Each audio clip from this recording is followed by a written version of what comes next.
वो बात मैं पहले पूछ चुकी हूँ, मैं 3 दिन से पूछ रही हूँ वो बात. Writing off or writing down को please confuse ना किया जाए, and let's not mislead our audiences. Dr. Gautam Sen, I'm coming to you. You know, this argument that let's say there are NPAs or some loans have been written down. Shivani, that does not. One second, Priyanka, you must give others a chance. That does not really answer the question of what we're discussing, which is pure freebies. Do you feel that that is indeed a problem? And political parties, they may compete to an extent where the entire Indian economy might just crumble because of this. Because this is such a competitive, fiercely competitive sphere. This debate is very welcome, and it is important that we discuss how government resources are deployed.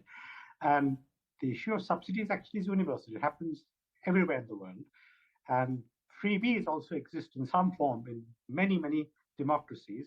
The problem is, some of these are blatant bribery for elections. Right. I think we all recognize it when it happens.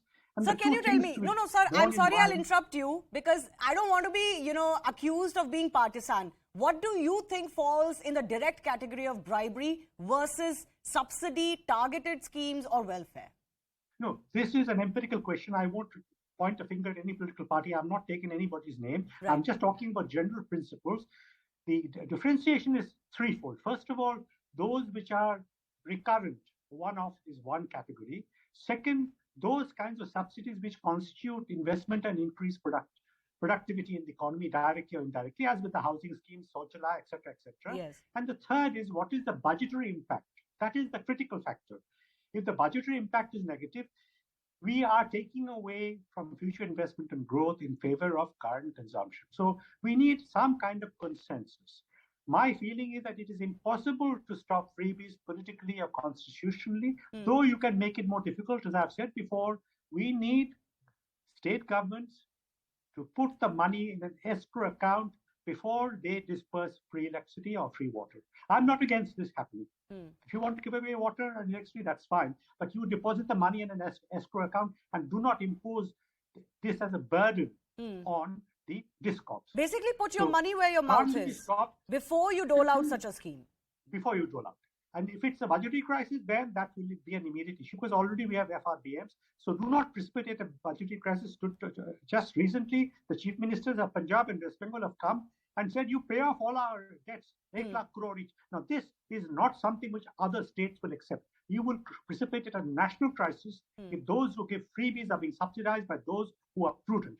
We need to have a national consensus. Without a minimum consensus, you cannot run the country. Sir, can I ask you a follow-up question before I go to Mitali too? This panel that is being spoken about, now the Election Commission, which we all thought was the ideal body to impose such restrictions on election campaigning, has already recused itself. They don't want to be part of such a panel. Do you believe this panel that is being spoken of can indeed come to some sort of a conclusion that can be acceptable to all? The EC is a vehicle for carrying out constitutionally agreed policies. The EC cannot by itself do this, nor can the courts.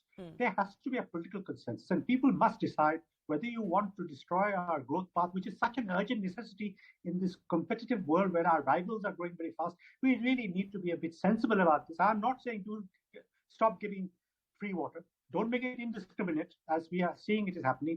Free electricity, big problem. Tamil Nadu, Punjab, it's a big problem. We have to address these issues for the sake of the future of the country and, for our children and grandchildren.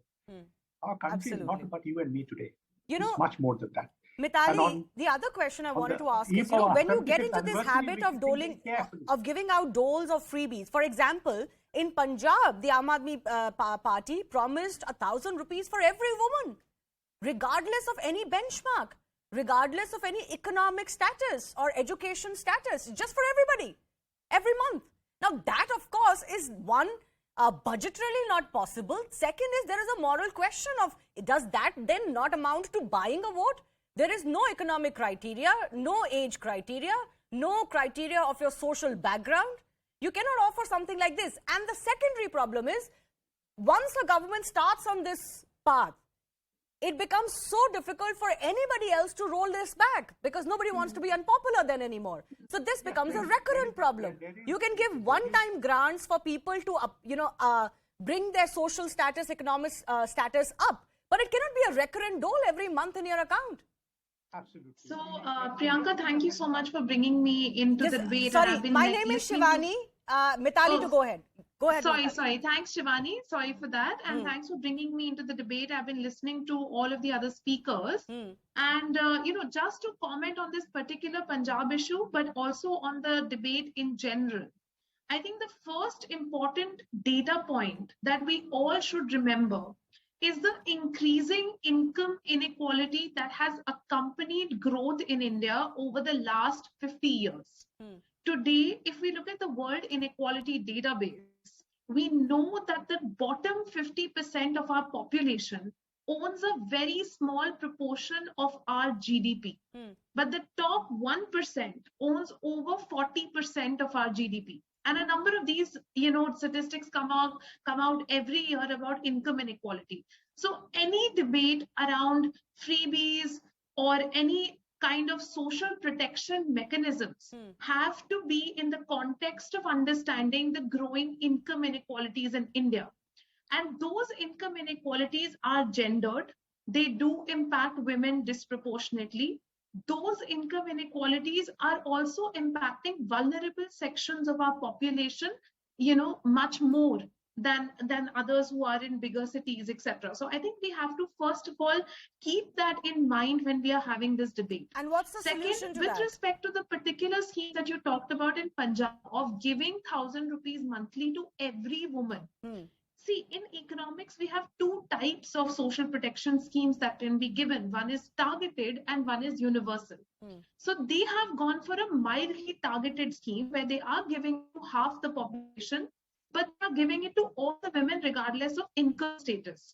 You will have some exclusionary errors in this and some inclusionary errors, but by and large, this scheme can also be very effective given that a majority of the women in Punjab are falling below a certain threshold that they want to target. But is this the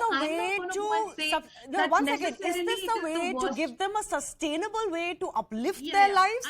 Or is this the way to make them used to a dole from the government?